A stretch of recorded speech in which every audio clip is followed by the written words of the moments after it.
Vamos a conversar, vamos a abrir caminos, aquí en el campo, aquí en el agro, vamos a conversar. Conversando desde el agro, una revista de actualidad sobre temas del desarrollo rural, auspiciado por el Colegio Agropecuario y producido por el ingeniero Juan Carlos Corrales y el profesor Keylor Gutiérrez. Vamos a abrir caminos, aquí en el campo, aquí en el agro, vamos a conversar. Conversando desde el agro. Muy buenos días, tengan todos ustedes que nos acompañan en un programa más de Conversando desde el Agro, ya terminando este año, y aquí con la oportunidad de compartir con el profesor David Quesada, de la especialidad de turismo ecológico. David, bienvenido a este programa. Hola, buenos días, gracias por la invitación. Es muy importante, David, tal vez para nuestros radioescuchas, sobre todo ir pensando el vínculo, ya si ahorita estaba pensando en toda la malla curricular de una carrera como es turismo rural sostenible o turismo ecológico o ecoturismo, en todos los casos siempre se vincula una parte de parques nacionales, una parte importante de áreas de conservación, una parte importante de taxonomía e investigación, porque todo esto ha acompañado al turismo como tal, ¿no? O sea, a veces solo pensamos en ese turismo convencional de playa, pero Costa Rica con su biodiversidad se convierte también en una zona sumamente importante para la investigación científica. Sí, bueno, vivimos en un país ubicado en el trópico, ¿verdad? Con una diversidad biológica sumamente alta. Muy representativa con respecto a otros países, ¿verdad? Somos un país que tiene 51.100 kilómetros cuadrados y representamos entre un 5 y 6% de la biodiversidad alrededor del mundo. Entonces, Costa Rica, a través de todos los fundamentos, ¿verdad?, que hemos arrastrado a través de los años, conservación, protección e investigación, nos ha permitido llegar a conocer acerca de esas especies que nos caracterizan, especies hasta únicas muchas veces, ¿verdad?, que solo nuestro país comparte y que el resto del mundo quiere conocer. Es tan importante esto porque yo me imagino a las empresas turísticas y sobre todo los encargados de marketing, a la hora de seleccionar una fotografía o una especie que sea abundante en Costa Rica, primero ubicarla en el contexto, si está en esa región, a esa altitud, incluso si está en Costa Rica, porque se han dado errores a veces muy grandes de colocar una imagen de una especie que no está acá. ¿Cómo llevar de la mano eso, lo que se debe transmitir en turismo junto con la investigación que se hace? La ciencia de los datos, o sea, la investigación es súper importante en ese sentido porque nos hace ver qué especies pertenecen a nuestro país y evitar ese tipo de cosas que usted dice, donde muchas veces publicidad que no solo ha trascendido a nivel nacional, sino internacional, ha llevado consigo poner especies, ejemplo, un tucán que no pertenece a nuestra región. Por eso es súper importante esa información, esa educación ambiental, ¿verdad?, en donde cada uno de los chicos tenemos la obligación, sobre todo si nos vamos a exponer a cosas como redes sociales, a tener ese conocimiento. Entonces la investigación, la ciencia nos ha llevado por dicha a conocer y a tener datos muy actualizados de las especies que se encuentran en nuestro país, que son muchas, que pocos podemos llegar a conocer todas, ¿verdad? Pero sí es importante al menos que saber que están ahí y que consigo se van actualizando anual, diariamente, se van actualizando todos esos datos y podemos obtener información bastante importante. El papel que juega la investigación y la taxonomía aquí es sumamente importante. Ahorita trataba de pensar, bueno, los que estamos en el área de zootecnia, 4, 5, 6 especies domésticas y una cantidad X de razas. Los que están en fitotecnia, algunas especies productivas, agrícolas y sus híbridos. Pero la biodiversidad que tenemos terrestre, marítima, en insectos, en aves, en reptiles, en mamíferos es gigantesca. Entonces el esfuerzo de la investigación científica que se hace en el tema de turismo es muy grande. Es grande, hay muchos grupos por investigar, muchos hábitats por recorrer, siendo claramente los animales de vida terrestre los que tenemos mucho más conocimiento y mucho más investigación. Todavía la vida marina queda muchísimo por investigar y descubrir, pero a nivel general Costa Rica, como dice usted, cuenta con una gama muy grande, un grupo muy grande de animales que podemos caracterizar por mamíferos, reptiles, aves, anfibios, insectos, ¿verdad? Que son los grupos como más importantes, peces, y que muchos de ellos, en muchos casos, ya son bien conocidos y otros que siguen aún en investigación y posiblemente con el tiempo vendrán muchos descubrimientos más.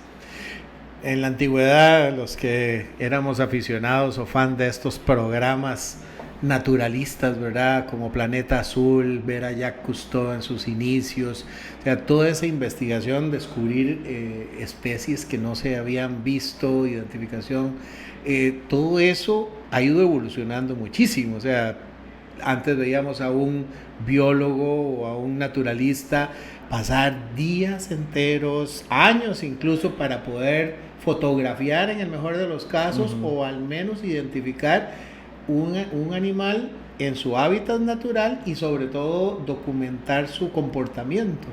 Sí, bueno, hoy en día hay muchísima facilidad, muchos métodos de observación que nos permiten detectar de manera más rápida, documentar también y evidenciar la existencia de muchos. Aparte de eso, ya los animales que por sí solos los conocemos, porque como somos un país tan diverso, normalmente es más fácil sus avistamientos, podemos a través de toda esa tecnología y todas las facilidades que hay, conocer más acerca de ellos, sus hábitats, sus comportamientos, su reproducción, su distribución, sus cambios. Entonces, claro, son métodos que empezaron desde hace mucho tiempo con personas con herramientas muy básicas, y hoy en día tenemos pues una facilidad mucho mayor en cuanto a lo que es esos tipos de observaciones. Aquí hemos tenido programas de avistamientos de aves, hemos hablado cómo se hace toda esta parte moderna del avistamiento de aves, pero recuerdo en aquellos programas naturalistas unos pequeños anillos de aluminio que tenían que capturar, los biólogos tenían que capturar las aves y colocar con mucho cuidado en las patas estos anillos que llevaban colores y números, y por allá en otro país, ¿verdad? Sobre todo hablando de aves migratorias, otro biólogo la capturaba, la reportaba y podían, extrapolando datos, pues presumir, ¿verdad?, rutas migratorias en ese tiempo.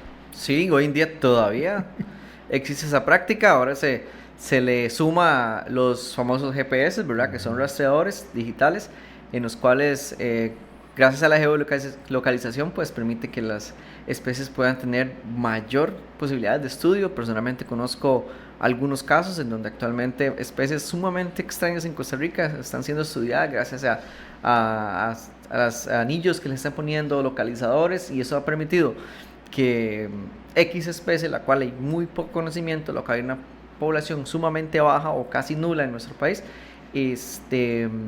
se tengan registros muy muy interesantes. Entonces eso, la tecnología, los avances y todos esos alcances que hemos obtenido gracias al desarrollo se puedan hacer. Eso permite que nuestro país claramente empiece a abarcar campos en donde antes no se abarcaba tanto, y hoy en día se están adquiriendo muchísimos información, data sobre esas especies. Y la importancia que tiene. Ahorita se me vino a la memoria una gira que hicimos con el segundo grupo de turismo de acá del Colegio Agropecuario, con un investigador de la Universidad de Costa Rica de apellido Proti, y lo que hicimos fue colaborar en la identificación o areteo, ¿verdad?, del Gaspar, por ejemplo, en Caño Negro, y la importancia que eso tiene a futuro y en las investigaciones. Pero hemos visto colocar chips y numeraciones a tortugas, a ballenas, a varios mamíferos en el mar. El tema de felinos en Costa Rica, que es importantísimo, y antes entiendo que las manchas de los felinos son únicas como una huella dactilar, entonces dependían de tomar una fotografía y decir esta es una hembra o es un macho y estuvo en tal lado. Hoy hay collares con GPS que permiten a los investigadores tener esos datos en tiempo real. Sí, hay, como les decía antes, métodos de observación, investigación, con muchas posibilidades. Felinos, por ejemplo, que usted mencionaba, una especie silvestre muy interesante que muchos deseamos ver, que muchos tenemos años de estar involucrados directamente con turismo, con investigación y conservación, que al menos en mi persona no he podido verlos. Y a través de estos métodos de observación que usted indica, se ha podido obtener información muy muy interesante. Y lo más importante es ¿verdad? No solo la observación como tal, sino poder tomar medidas, tomar decisiones con respecto a la especie. Puede ser una especie sombrilla que protege otros ecosistemas, que protege otros organismos, y que gracias a esos métodos de observación e investigación ha permitido conservarlas, protegerlas, ampliar sus rangos, etcétera, ¿verdad? Lo cual al final es lo que la conservación quiere y requiere. La observación científica, y aquí este es un tema muy importante porque sé que muchos de nuestros radioescuchas y nosotros también abogamos muchísimo sobre el bienestar animal, ¿no? El cuidado de los animales. Los métodos científicos bien estructurados no generan un daño o una lesión para los animales, antes bien es un beneficio por la información que se requiere ahí, pero además no distorsiona el comportamiento animal. ¿Por qué lo digo? Porque puede ser que a veces encontramos en proyectos turísticos un comedero, ¿verdad? Es muy clásico poner fruta para que las aves se acerquen, o en el caso de avistamientos de tiburones, dejar carnadas, cosas para que el turista lo tenga.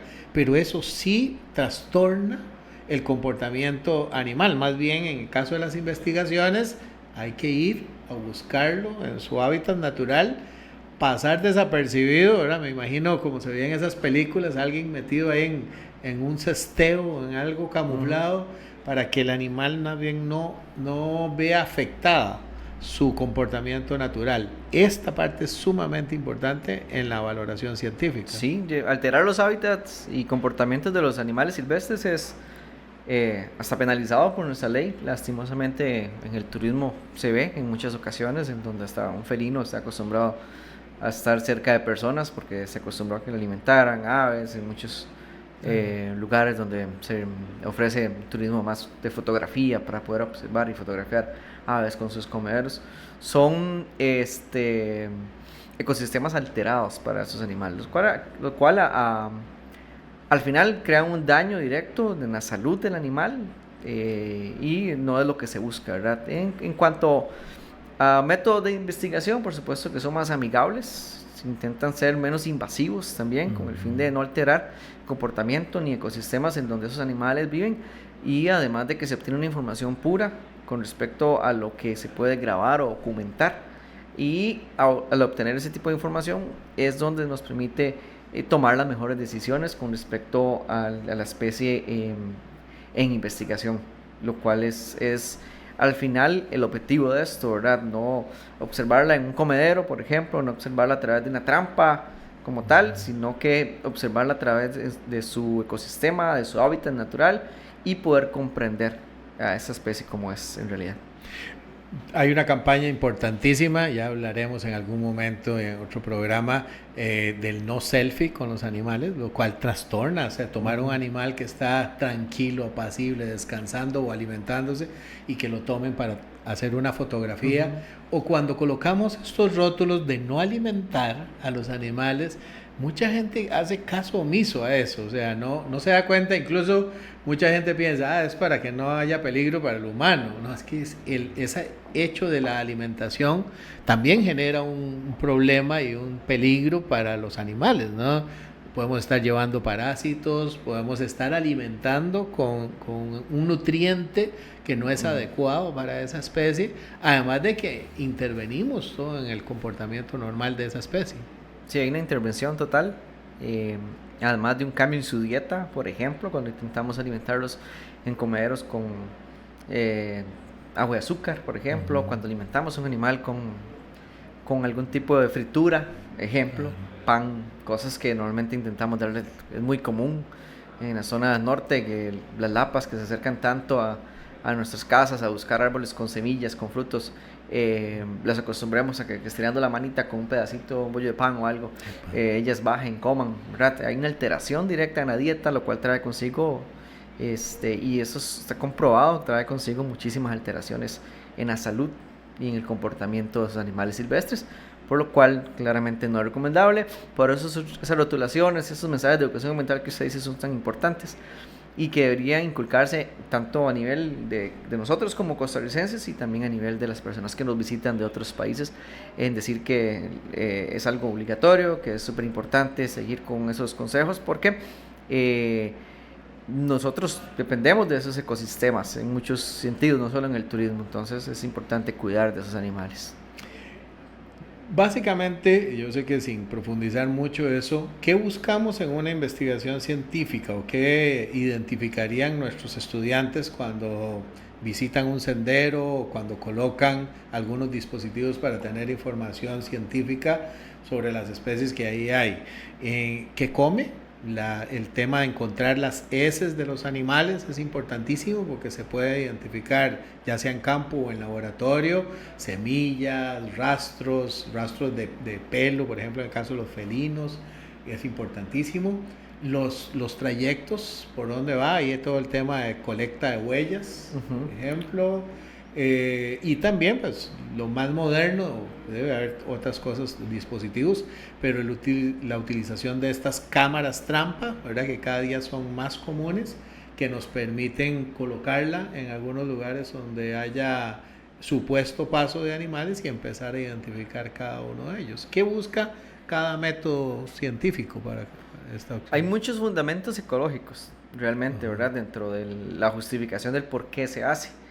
Ya lo hemos venido mencionando, ¿verdad? Todo lo que tenga que ver y depende mucho de la especie, pero hay especies que son, llaman especies sombrillas, que protegen otros ecosistemas, que protegen otros organismos, otras especies, ¿verdad? Y es sumamente importante tener información sobre ellas. Entonces, el conocer sus comportamientos, sus desplazamientos, sobre su reproducción, su tipo de hábitat, dónde se sienten más cómodos, si son diurnos, si son nocturnos, qué hacen durante el día, qué hacen durante la noche, si son solitarios, si trabajan en grupo, si trabajan en conjunto con otras especies. Hay muchísimos fundamentos ecológicos que nos dicen, ok, tenemos la potestad y en verdad es sumamente necesario e importante ir e investigarlo a través de los diferentes métodos de observación. Usted mencionaba uno que es un método de observación indirecto, que son los trampeos o cámaras trampa, lo cual nos permite a través de un sistema automático, poco invasivo también, ¿verdad? No hay interacción directa del ser humano con el animal o con el bosque tan siquiera, ¿verdad? Entonces nos permite obtener todo tipo de información a través de fotos y videos. Esos métodos de observación son muy interesantes, arrojan cosas sumamente, bueno, que todo bonitas, al obtener un video o una foto de un animal o animales, ya sea mamíferos, que normalmente es donde más se aplica, pero también reptiles, anfibios, aves, y con eso a través de diferentes muestreos se puede obtener muchísima información como las que usted mencionaba, ¿verdad? Desde pasos de fauna que puede marcar nuestras zonas boscosas, en donde sabemos que, bueno, hay que tener mayor intensidad en la protección de esas zonas porque son pasos de fauna en donde podemos encontrar quizás un felino, que hoy en día están muchos en peligro de extinción, ¿verdad? Y están amenazados, u otras especies, lo cual hace que esos métodos de observación sean sumamente usados a nivel país. Actualmente muchas áreas de conservación y muchas personas a nivel personal, personas que conservan sus áreas boscosas y demás, lo están utilizando para ese tipo de cosas. Es impresionante porque hemos tenido la oportunidad en algunas de las áreas de conservación que tenemos en el colegio, la emoción que se siente cuando ves un solo individuo, pero a lo largo de los años lo ves con una cría y entonces se siente, Dios, se está recuperando una especie que puede estar en peligro de extinción y ya ahora tiene una cría, y cada vez ver más llegada de algunas aves que antes eran muy difíciles de encontrar, toda esa recuperación que es muy lenta, que es muy paulatina, porque no podemos dejar de estar protegiendo para que ellas cada una de estas especies se puedan ir recuperando poco a poco. Sí, es súper interesante conocer esos procesos. Nosotros en el colegio ya tenemos varios años de estar con estos métodos de observación, ¿verdad? También aplicamos otros más directos, como el avistamiento, por ejemplo, y también el marcaje de transectos, también, donde podemos ir a observar un punto y conocer sus especies, y aparte los que hablamos antes, como las cámaras trampa, y el conocer sobre esas especies, ver cómo evolucionan, o más bien cómo se van cambiando sus comportamientos. Ejemplo, familias de mapaches que ya grupos de mapaches que tenemos dentro de nuestro campus. Es sumamente interesante ver cómo ya eran una familia, después se separan. Hay un mapache que anda solo, un mapache que anda herido, por ejemplo. Ya encontramos uno que le falta una cola, un pedazo o la cola entera, otro que tiene un pie quebrado, por ejemplo, y empezamos a arrojar información, a analizar.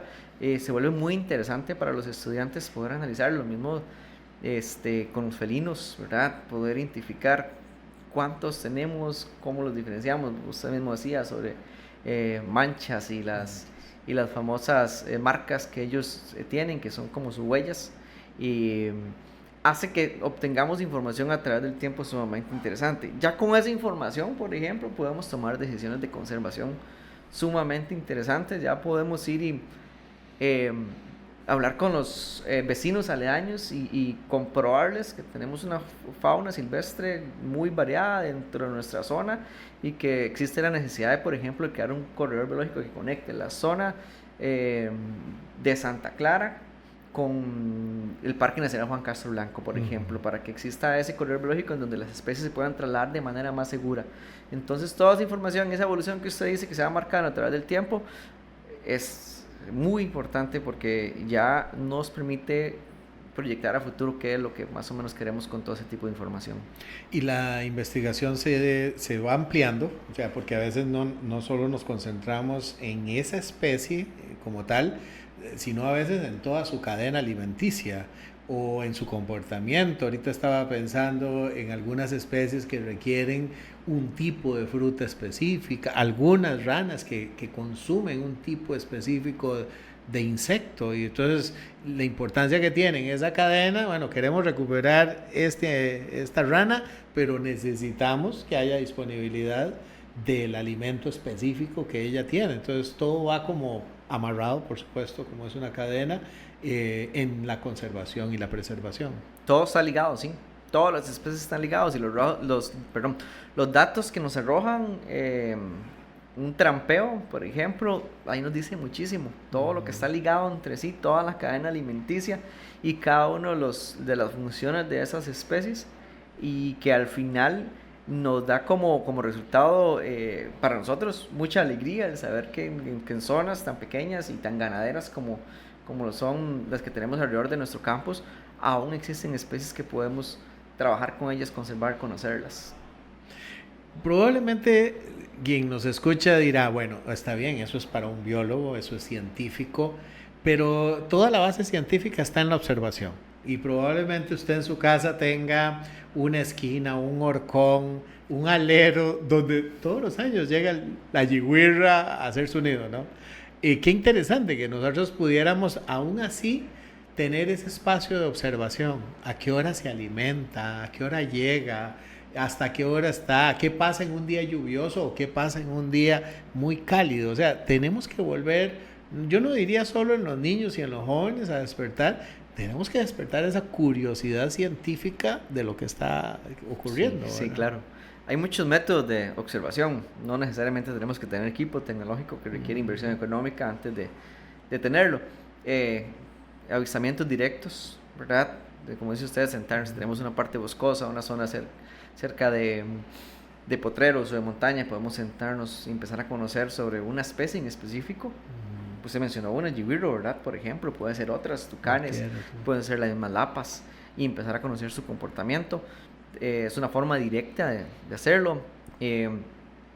Muchas investigaciones se basan en eso, ¿verdad? De escoger segmentos de transectos, más bien, de una zona boscosa o zonas finqueras, X zona, ¿verdad? Y marcarlos como tal y darle seguimiento y sacar muestreo de esas zonas.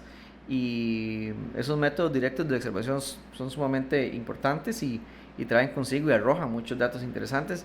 Enseñar a nuestros hijos, a los jóvenes a hacerlo sería fundamental para que se interesen por lo que es los ecosistemas y la diversidad biológica de nuestro país.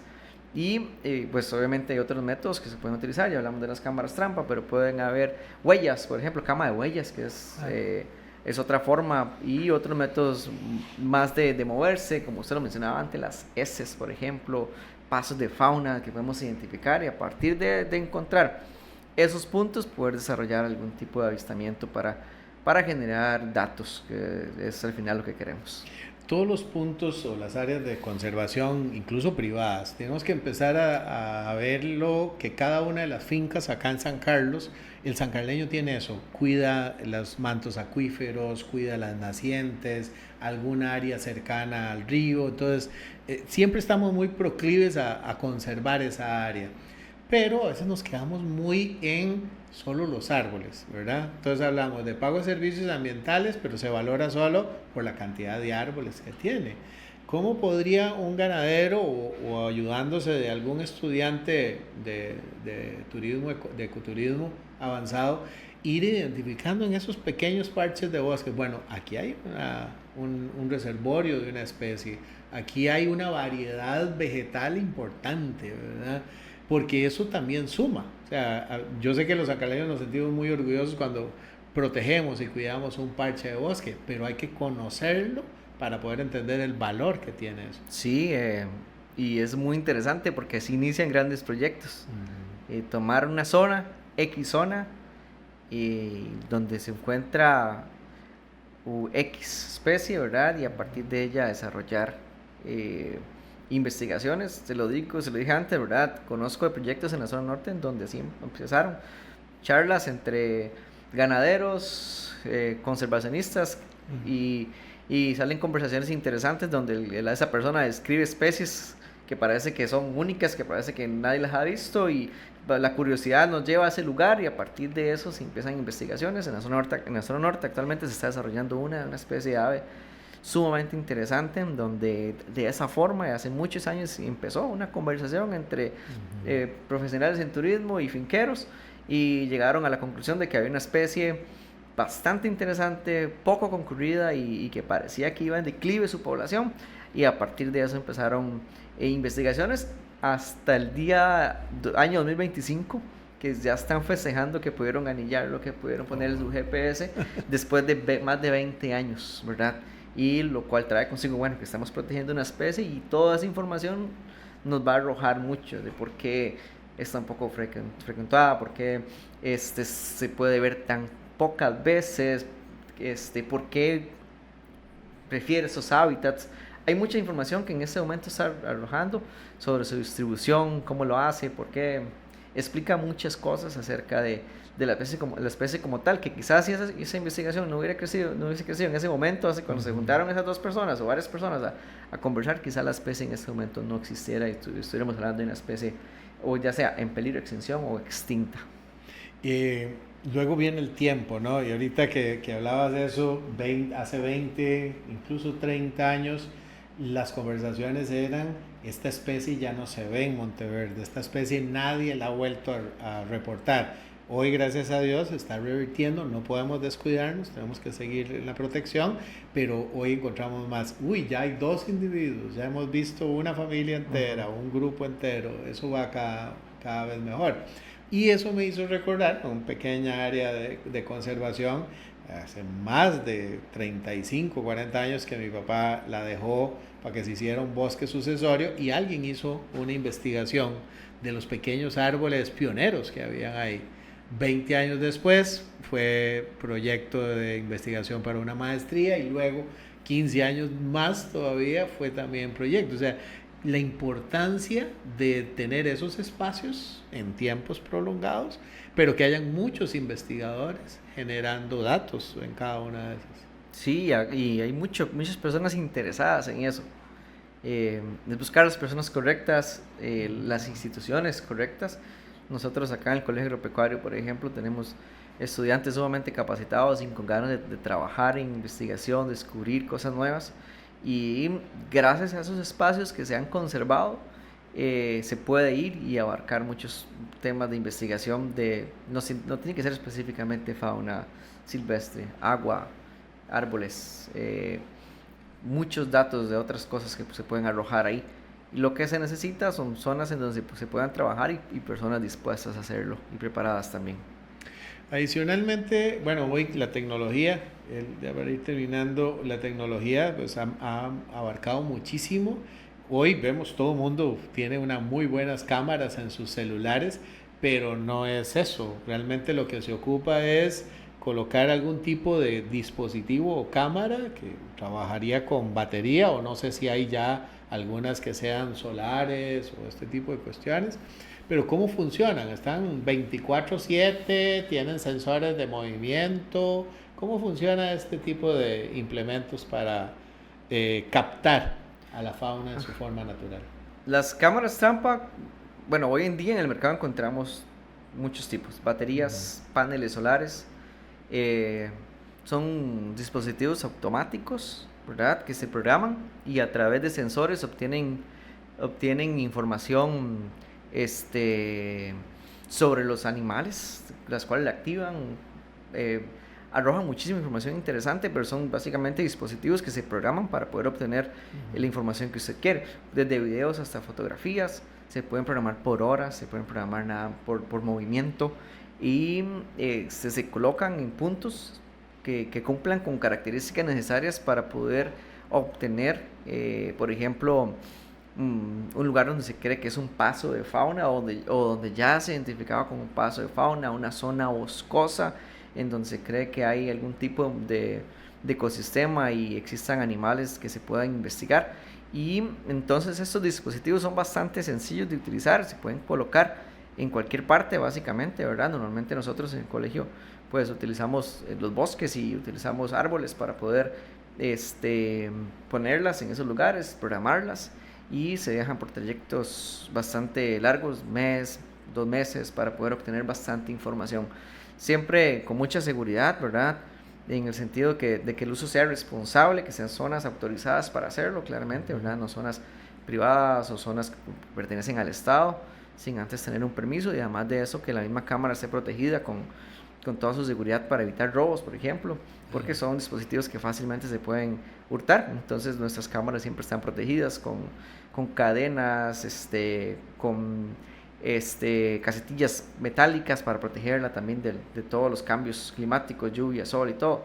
Y hay muchas marcas, todo depende de la parte económica, cuánto que queremos gastar, pero hoy en día tienen muchísima facilidad para poder conseguirse.